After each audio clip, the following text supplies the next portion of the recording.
Wir haben nur mit die Welle gesehen. Und schon ist er weg. Drin ist er. Und schmeißt. Das geht halt noch. Ansonsten sind die Ausschleifnisse ziemlich wellig da.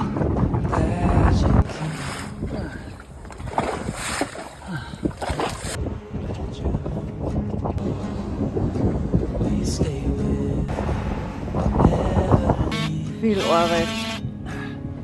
Da ist ziemlich viel Verkehr heute, ne? Obwohl die Speedboote, die Einheimischen, alle drumherum vorbeikommen wie blöd. Aber ich habe es trotzdem geschafft, dass ich meine Badeplattform doch fast fertig gekriegt habe. Die Badeplattform ist fertig. Schaut gut aus.